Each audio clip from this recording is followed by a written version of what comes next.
لا يزال الخير حيا لا يزال إن في الدنيا سلاما وظلال.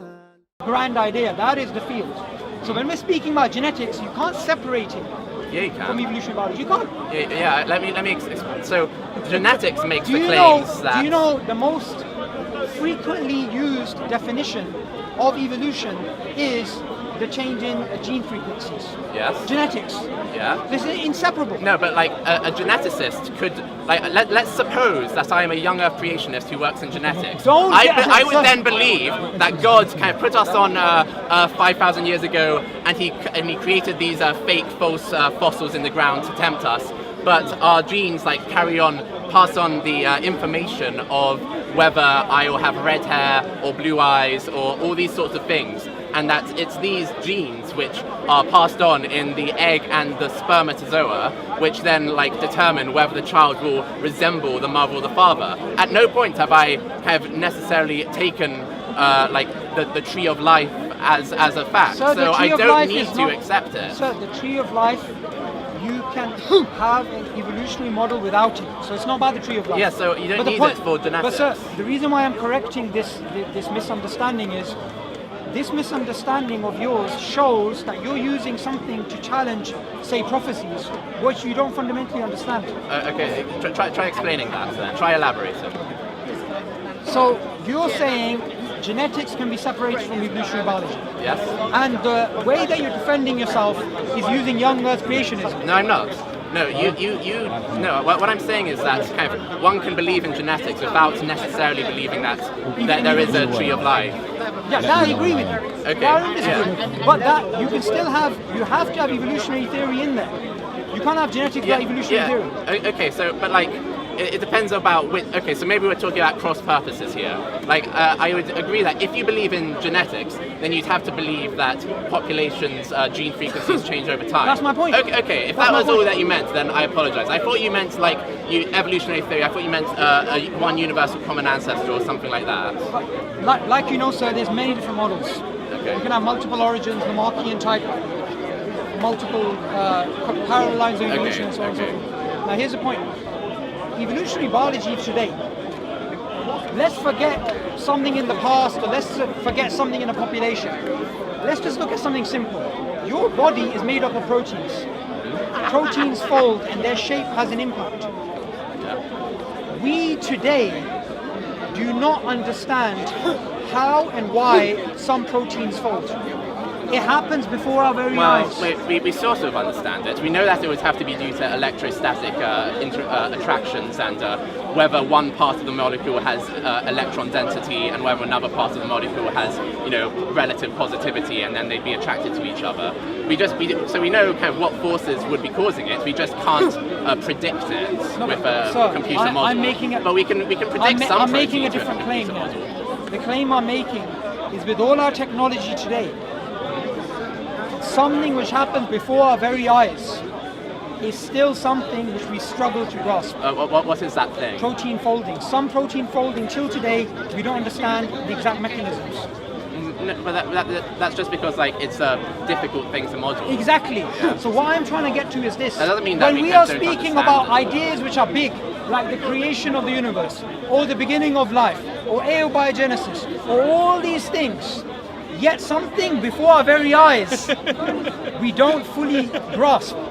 So we need to be a bit humble with our conclusions in science. No, that's a very bizarre way of thinking. Because why? Well, because so when a protein folds, what you're trying to predict is a protein is a series of amino acids, and basically a molecule is constantly wiggling around and it's rotating about its axes, and it'll do some sort of conformations, and then it'll do some internal bonds like disulfide bridges, for example, or these other well-modeled kind of alpha spirals or beta-pleated sheets, those sorts of things. And so it's hard to study it because kind of a complicated molecule requires a lot of computing power to create a molecule which you put into some sort of software like Hyperchem. Sure. And so that's a tricky thing to do because it requires so much computing power, sure. And a slight bit of inaccuracy will eventually manifest itself into a poor prediction. The main point which I was making still stands, that science as a field, we need to be humble with its conclusions because things which are in front of our very eyes, we can't understand. Now, I don't know why we got distracted. That's like, that's a really weird thing to say. That's not something that any kind of, any person who has actually worked in like, protein synthesis or that sort of thing. They'd never say, oh, well, I have a hard time modeling how insulin folds, or not insulin, sorry, I have a hard time modeling how, this particular protein folds. But like because of that, I see like I don't see a reason to reject a claim that kind of orgasming can have an effect in hereditary. Sir, that wasn't the claim I was making. Well, like, I think you're casting doubt via that kind of method. I don't know how we got distracted from this, maybe because I was fasting, but two criteria which you said. Yeah. Unpredictable and time bound. Right, but like we've already... One second, I'm about to give you a prophecy. Yeah. In the Quran, and anything that's from the Quran is from the Prophet, peace be upon him. It mentions the Romans have been defeated in a nearby land. After their defeat, they will be victorious. Let me read it again. Within 3 to 9 years, the whole matter rests with Allah before and after victory. On that day, the believers will rejoice. Now, let me just give you the history here. The Roman Empire, and this is the previous prophecy that I began off with, was when the Muslims were in Medina. This is a prophecy from Makkah, before the Muslims had the Battle of the Trench. At that time, this prophecy, it says that the Persians had defeated the Romans, and that had been happening all across the area, because the Romans were taking a battering. The Quran said that after this, if it was something which is predictable, the Quran should have said the Persians will be overrun or the Persians are going to keep losing. The Quran says they are going to reverse their defeat with a victory within 3 to 9 years. Now a friend of the Prophet Muhammad, peace be upon him, his name was Abu Bakr as-Siddiq. What did he do? He was having a dialogue with a pagan, and he actually, although in Islam it's not allowed anymore to bet, he actually put out a wager, a bet, that within this period this is going to happen, because the Quran made a prediction which was time bound. So the bet that was done between Abu Bakr and the pagan was based upon time.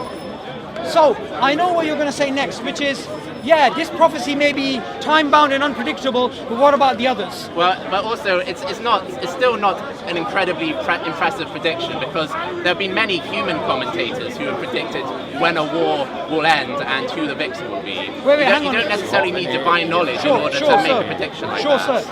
If you can find, at that time, if you can find a Christian historian or Persian historian who says that after the Persians were giving the Romans a battering, within 3 to 9 years, roughly, there'll be a reverse, then I agree with you that prophecy we should throw out. But that's if you manage to find someone. Because it was unpredictable, and by the way, there's a good time to plug a book. We have a book coming out called The Forbidden Prophecies. In this book, it has historians which mention about the state of affairs between the Romans and the Persians at that time.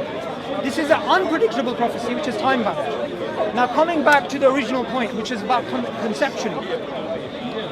What I want to end upon is that what I began off about was there's two things why Islam is true.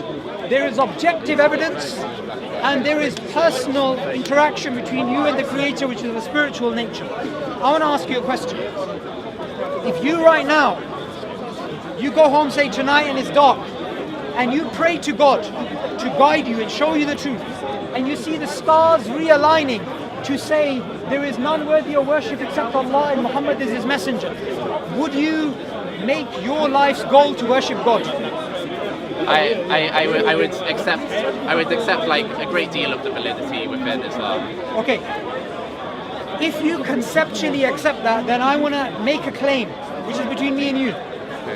If you sincerely ask God for guidance, He will give you signs in your life which are personal to you, which may not make sense to anyone else, but which will be as crystal clear as the stars realigning to say La ilaha illallah Muhammad Rasulullah. That's sentimental and emotional. Sir, but we human beings are emotional. We're driven by emotion.